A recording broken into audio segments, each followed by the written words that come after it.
Y aquí seguimos en vivo por la pantalla de DiNews y es sin duda uno de los temas del día, te lo anticipaba antes de irnos al corte, las noticias, las novedades que se van produciendo minuto a minuto, literalmente esto de minuto a minuto, en relación a la fecha límite que es mañana, 1 de agosto, la fecha en la cual Donald Trump anunció que se iban a aplicar toda una serie de nuevos aranceles para aquellos países que no alcanzaron negociaciones con los Estados Unidos. Y hay uno que claramente va a ser el más castigado de todos, y es Brasil. Brasil, que ya dio por terminado el asunto ayer, Donald Trump, ante la negativa del gobierno de Lula a hacer esfuerzos en el más alto nivel para tratar de negociar con Trump. Hubo muchos esfuerzos diplomáticos, de segundas líneas, que trataron de acercarse a la Casa Blanca, pero ningún esfuerzo en el mismo sentido en el que vimos muchas de las decisiones que tomaron líderes de todo el mundo, que fueron a Donald Trump, se reunieron con él para básicamente besarle el anillo y tratar de convencerlo de que en definitiva sus países querían negociar y cooperar con Estados Unidos. Brasil claramente aquí decidió un camino diferente, un camino de confrontación en nombre de hacer valer su soberanía nacional, básicamente también de hacer valer la nueva alianza geopolítica a la que se está introduciendo y sumergiendo cada vez más Brasil, que es una alianza política que mira a Oriente principalmente, mira a China, mira a Irán, mira a Rusia, el eje de los BRICS, lo esencial. Claro, el problema es que no está en Oriente, no está en África, no está en Europa Oriental ni siquiera, está en América.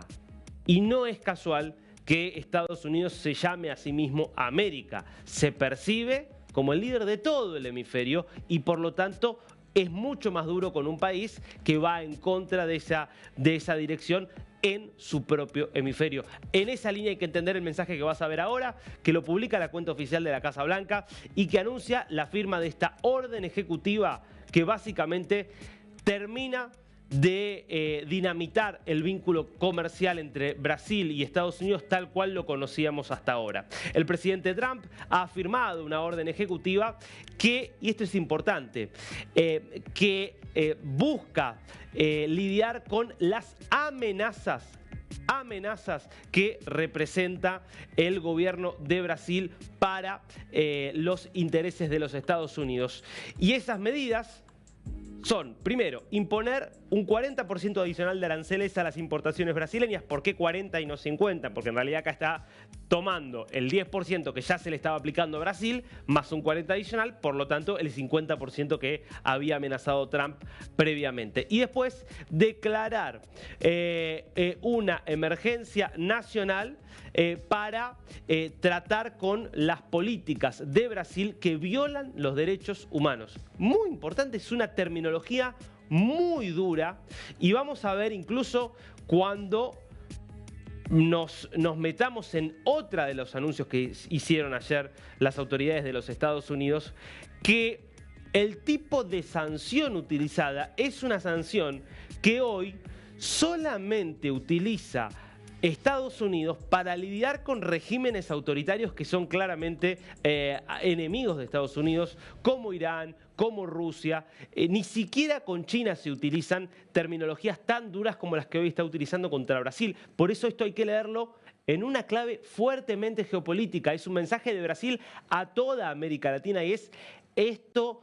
Esta es mi área de influencia, si no van a actuar de acuerdo a mis intereses, van a pasarla mal. Y esto es sin hacer un calificativo. Por supuesto que Brasil tiene todo el derecho del mundo a decidir la política exterior que quiera y no tiene por qué hacerle caso a Estados Unidos.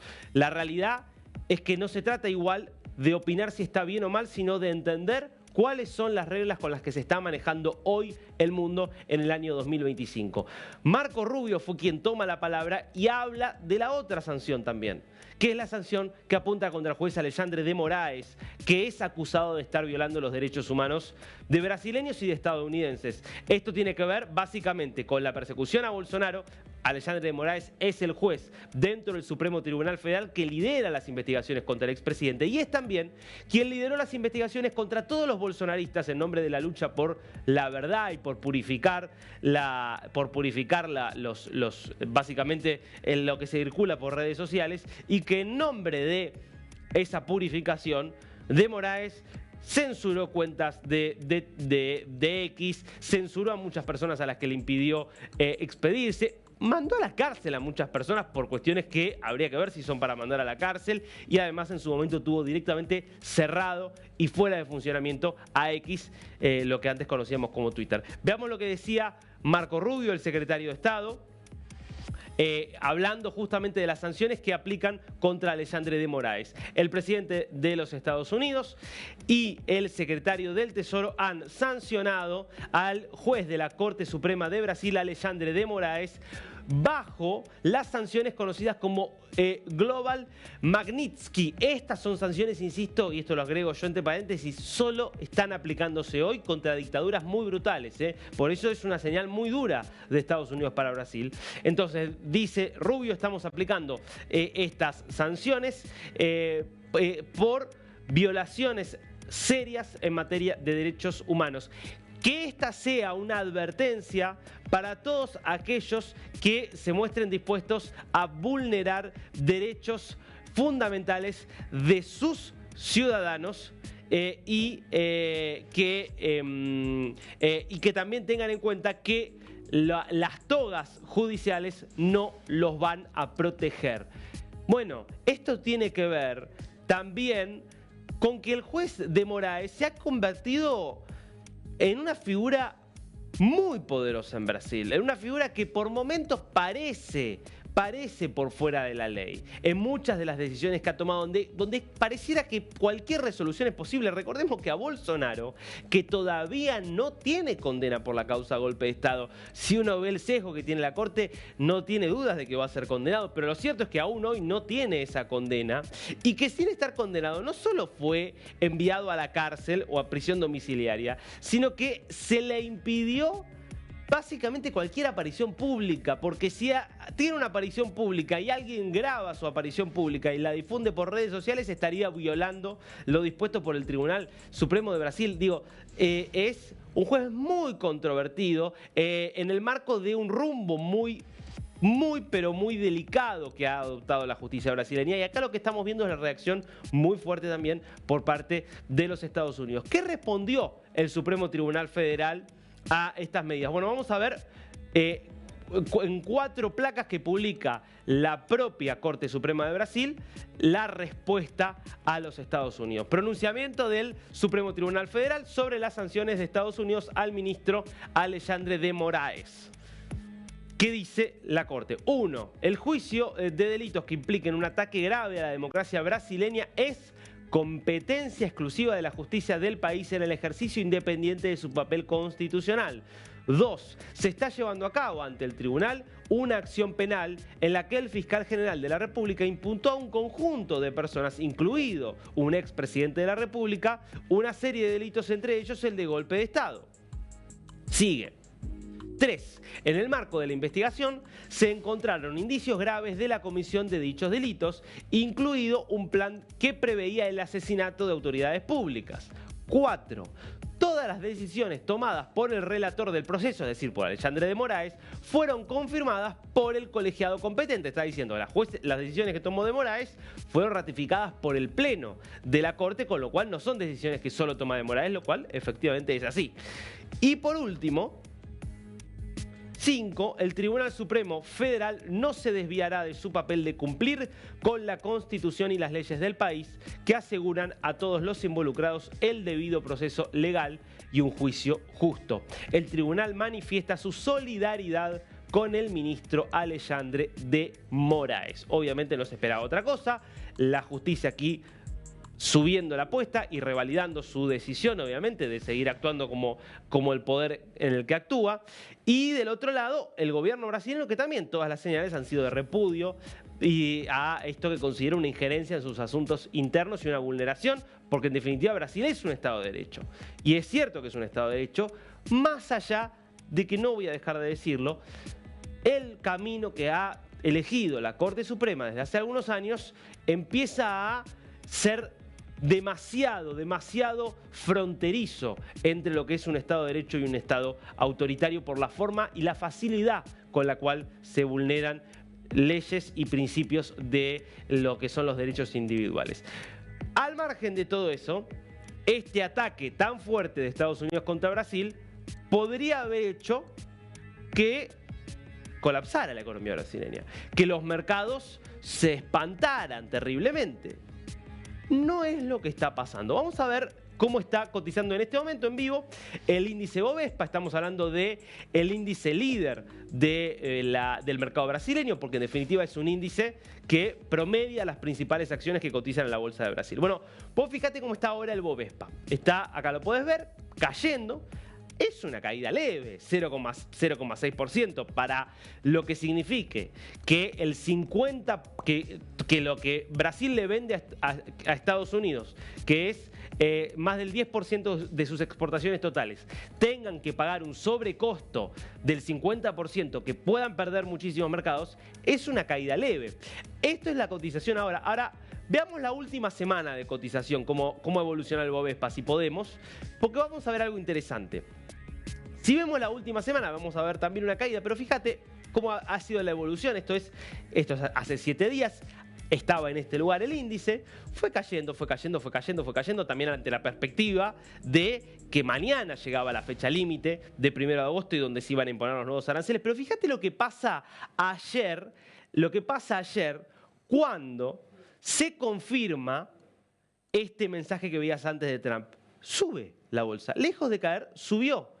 Y subió y se ubicó en este punto. La caída que estás viendo acá es un rebote que es de hoy. Pero ayer, cuando se conoció la noticia, la bolsa subió levemente, subió un poco menos de un punto. ¿Por qué? ¿Con qué tiene que ver esto? Con una cuestión estratégica que ha decidido Donald Trump. Y es que hay un asterisco enorme en esta orden ejecutiva. Y es que hay 700 bienes que Brasil le vende a Estados Unidos que quedan por fuera de esta resolución, que van a poder seguir entrando con el mismo arancel que venían entrando antes, es decir, del 10%. Y esto incluye algunos de los sectores más importantes de la industria brasileña que sobre todo le vende a Estados Unidos. Por ejemplo, el sector aeronáutico. Todo lo que es el complejo Embraer, que es la joya de la industria brasileña, una de las empresas de aviación más importantes del planeta, una de las fábricas de aviones más importantes del planeta, quedó exenta.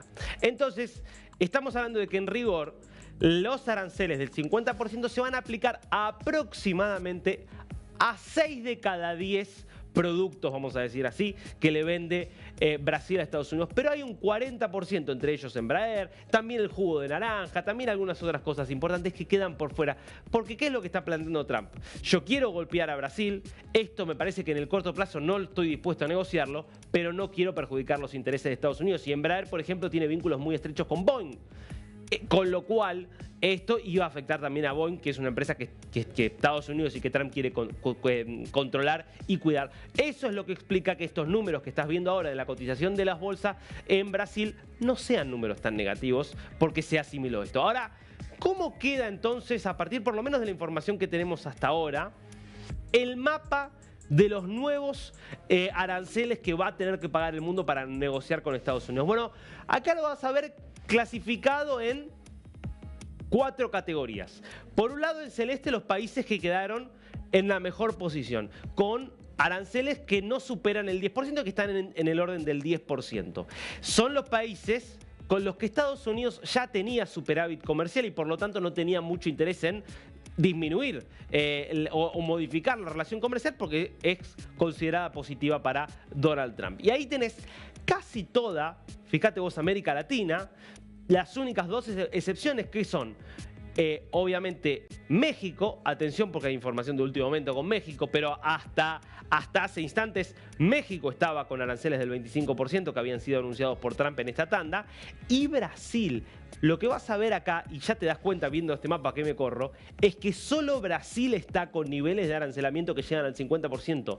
Es hoy el país más castigado de todos, Brasil. Esto es muy significativo, es muy fuerte la señal que da Donald Trump de cómo está pensando no solo la estrategia comercial, sino la estrategia geopolítica. Todo el resto de América Latina, como vemos, en 10%. Tenés prácticamente toda África también en 10%, porque Estados Unidos tiene su superávit con la mayor parte de los países africanos. Y después tenés los países que tienen acuerdos por los cuales se llegó a un intermedio, que es casi siempre 15%, casi siempre 15%, que son los que están en amarillo, es decir, países con los que Estados Unidos tiene un déficit comercial importante. Estados Unidos había amenazado con llevar justamente los aranceles a lo que sería en rojo, es decir, a cerca del 30%, y a partir de negociaciones se acordó en un 15%. Y ahí tenés la Unión Europea, que por eso la ves en amarillo. Tenés, me corro un poquito acá y vas a ver el sudeste asiático, Japón, que hubo acuerdos allí con Japón para llegar a aranceles que no superaran el 15%. Corea del Sur, que se llevó también a un acuerdo para que los aranceles estuvieran en 15%. Entonces, de ahí ves todo lo que ves allí referido al sudeste asiático. Entonces, esta es de alguna forma cómo quedó el esquema y el mapa, donde seguís teniendo aranceles del 30% en algunos países con los que hay relaciones adversativas, con los que hay tensiones, y tenés obviamente también a China, tenés a India y tenés a algunas de estas naciones en este que es el nuevo mapa del comercio mundial. Hay que decirlo, este es el nuevo mapa del comercio mundial, un mapa donde nadie tiene menos de 10% para entrar al mercado estadounidense, donde hay muchos que son incluso socios históricos como la Unión Europea, que van a tener que pagar 15% para entrar al mercado estadounidense, y donde están esos que Estados Unidos está mirando con lupa, los adversarios, como China, que está en 30%, y el más castigado de todos, Brasil, el país al cual Donald Trump no le perdona que estando en su mismo vecindario decida aliarse con sus enemigos.